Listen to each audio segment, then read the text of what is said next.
does a single truck on a Florida highway become a $17 million blow to an international cartel? Just after dawn on the long stretch of the turnpike cutting through Palm Beach County, flashing lights broke the calm.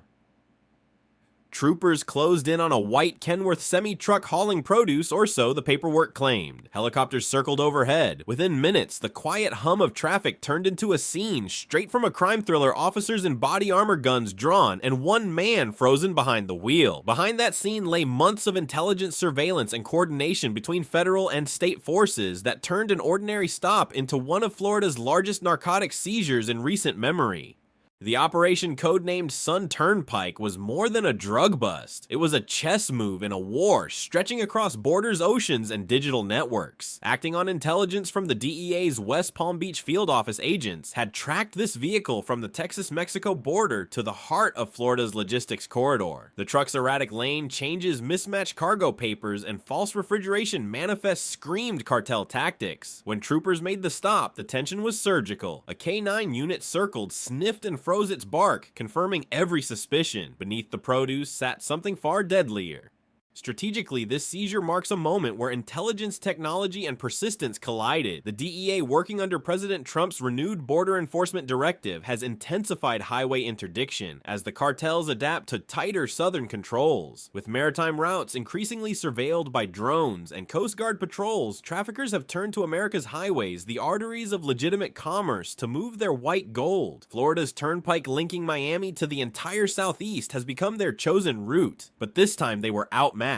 The pattern mirrors global power struggles playing out elsewhere. In Ukraine, logistics define victory. In the Middle East, Israel and Iran wage invisible wars through supply chains and proxy channels. Across the Pacific US, China tensions hinge on who controls the flow of goods, chips, or information. The Florida seizure is part of the same global contest. Control of networks, whether digital or physical, defines dominance. For Americans, the impact is both personal and profound. Every kilo seized is more than a number. It's a shield against addiction, crime, and collapse in communities already stretched thin. Yet this also raises a haunting question about freedom. How much surveillance, data tracking, and policing are citizens willing to tolerate to stay safe? If one truck can carry the weight of a cartel's empire, what else moves unseen through the veins of America tonight?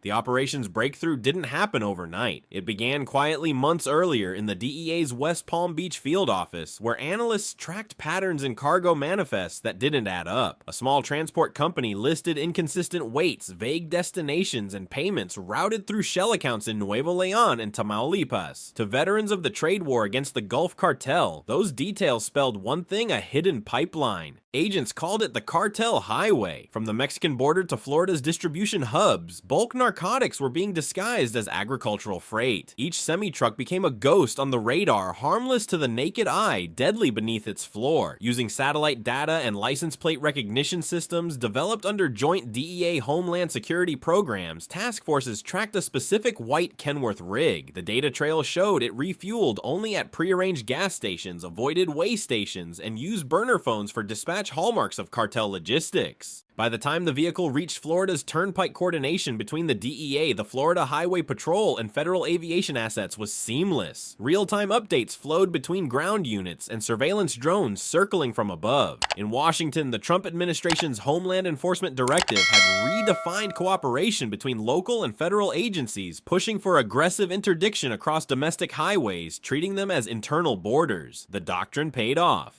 Strategically, the bust reveals a shift in cartel adaptation. According to BBC and defense news analysts, cartel groups are decentralizing, mirroring the hybrid warfare tactics seen in Ukraine and the Persian Gulf. The Gulf Cartel no longer relies solely on border crossings. It builds interior networks that exploit America's infrastructure. Trucks, freight brokers, and logistics companies, once the symbols of economic strength, now double as infiltration tools. The parallels are global. In Eastern Europe, Russian forces reroute logistics to bypass NATO surveillance. In the Middle East, Iranian proxies smuggle weapons through aid convoys. In Asia, Chinese operatives conceal dual-use technology within legal exports. Everywhere, power hides inside the ordinary. America's cartels learned from that same playbook. The DEA's unmasking of this corridor exposes not just one cartel, but a model of infiltration thriving in global trade systems. Each route runs like a vein of the shadow economy, pumping poison disguised as produce, oil, or electronics. To combat it, US agencies are now integrating AI-led predictive analytics, a digital fortress to match the physical one at the border.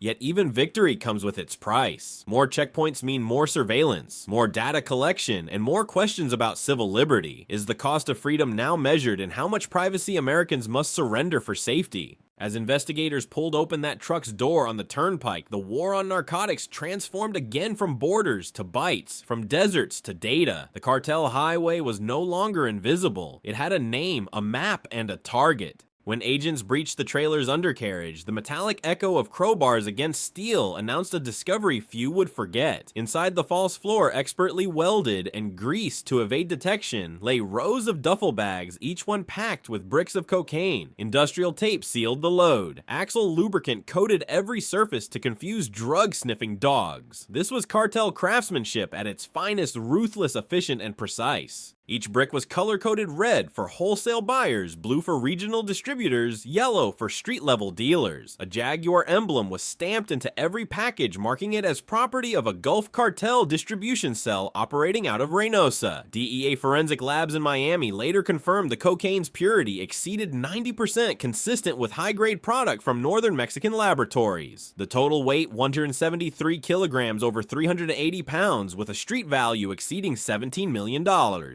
As the seizure unfolded, federal helicopters hovered above. Traffic froze for miles. Drivers watched from their windshields as officers in hazmat suits pulled duffel after duffel from beneath the trailer. Each bag represented not just contraband, but human devastation, addiction, broken families, and a billion-dollar industry fueled by misery. Officials later described the scene as a moving warehouse of poison. Strategically, this discovery struck deeper than numbers. The Jaguar emblem connected this shipment to a broader distribution chain running from Sinaloa through Texas to the eastern seaboard, a logistics route that had quietly moved over $200 million worth of drugs in 3 years. It revealed how cartels facing tightened border controls under President Trump's renewed enforcement policy now rely on deep interior transport systems disguised as domestic commerce.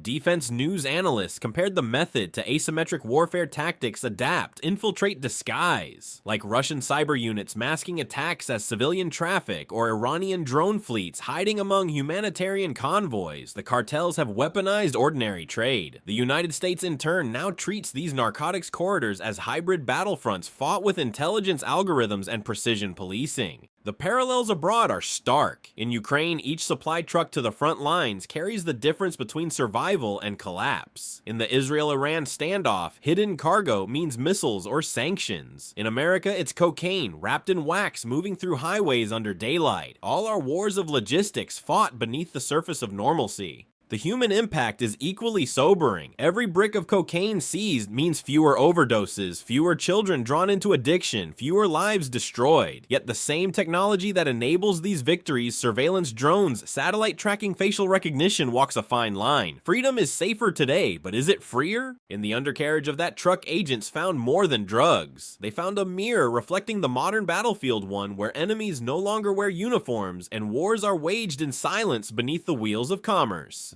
If a single shipment can expose an empire, how many empires are still driving unseen across America's roads tonight? The faces behind the freight told a darker story than the drugs themselves. The two men arrested that morning, Carlos Mendez, 34, and Luis Toro Valdez, 29, were not first-time offenders or naive couriers. They were skilled operators in a system built on deception and survival. Both Mexican nationals, they carried false Guatemalan documents, burner phones, and encrypted GPS trackers that linked to dispatchers across 3 states.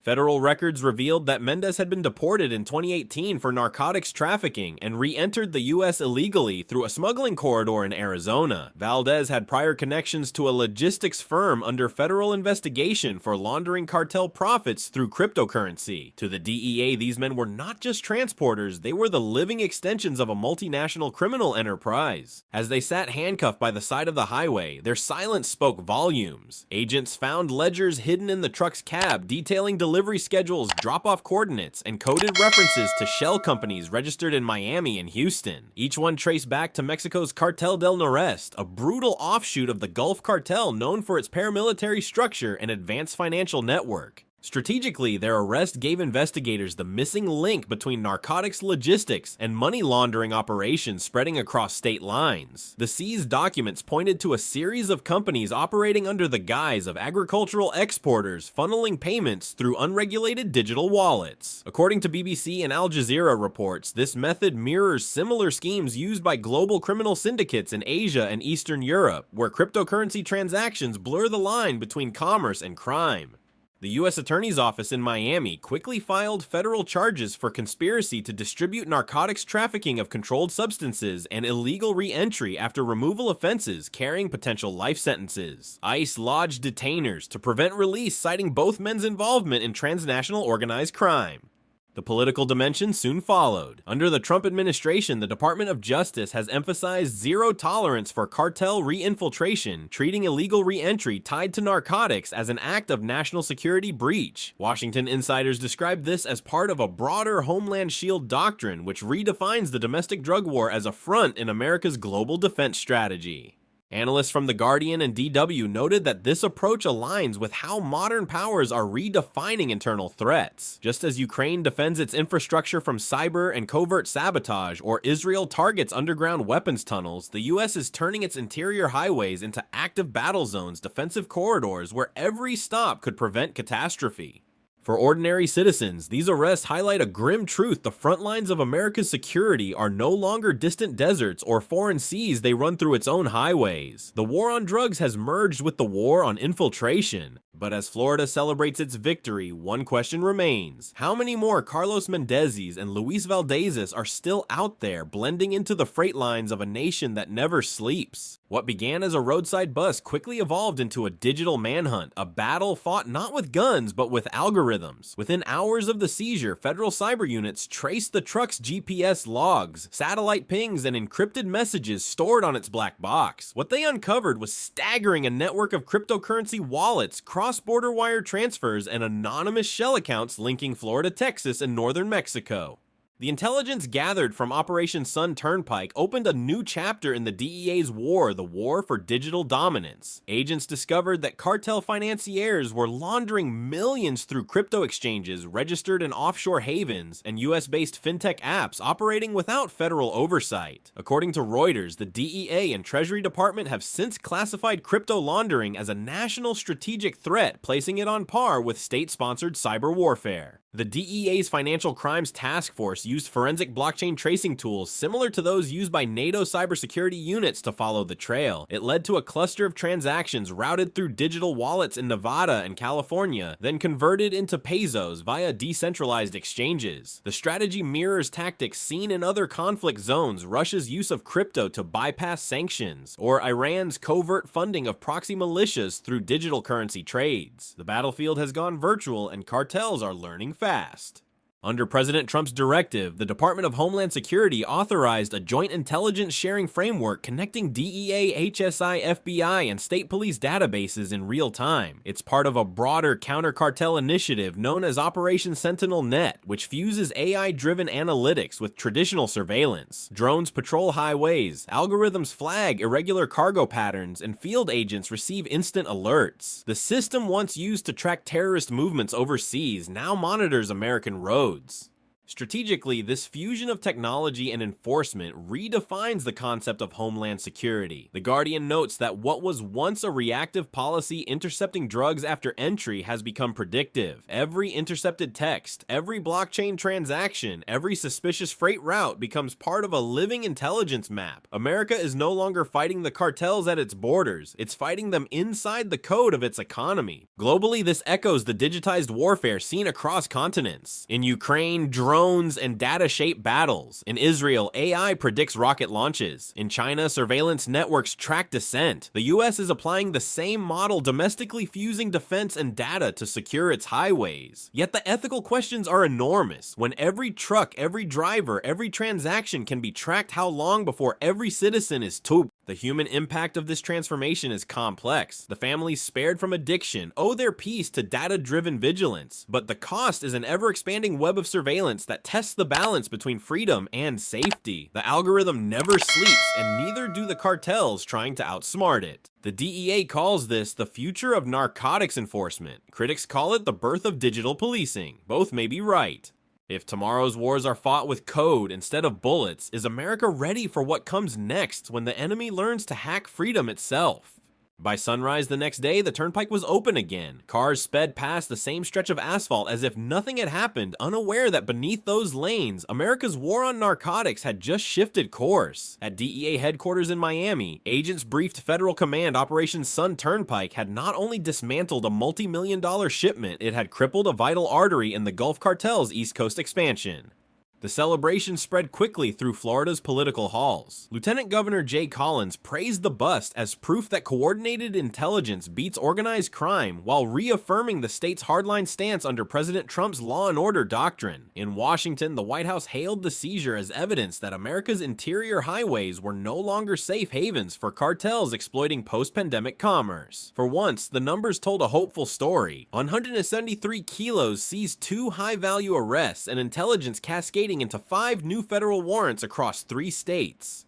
Strategically, analysts see the Florida bust as more than a local victory. It's a template for nationwide interdiction. According to Defense News and Jane's Defense Weekly, federal agencies are now replicating the operations model across major freight routes from California to New Jersey. AI-based cargo analytics, once confined to counterterrorism, are being redeployed for narcotics profiling. America's infrastructure as roads, ports, and skies is becoming both a trade network and a battlefield. The parallels with global conflicts remain striking. In Ukraine, cutting a single supply line can tilt a war. In the Israel-Iran confrontation, intelligence coordination determines survival. In Asia, the US-China rivalry centers on controlling data and logistics, the very veins of global power. Florida's seizure is a microcosm of that contest, a fight over movement networks and the invisible hand steering them. But beyond geopolitics lies the human cost, the silent war fought in hospitals, schools, and homes. Every brick of cocaine pulled from that truck represents thousands spared from addiction, thousands of lives diverted from ruin. Yet the battle never truly ends. For every corridor shut down, another opens. For every trafficker jailed, a new recruit takes his place. As one DEA agent said to Reuters, "We stop a truck, but we can't stop hunger. The hunger that feeds this trade." The question haunting policymakers is no longer whether America can win the drug war, but what victory even means. A nation that polices every road and monitors every signal may defeat the cartels, but at what price to its own liberty? As surveillance expands and enforcement tightens, the boundary between protection and control grows thin.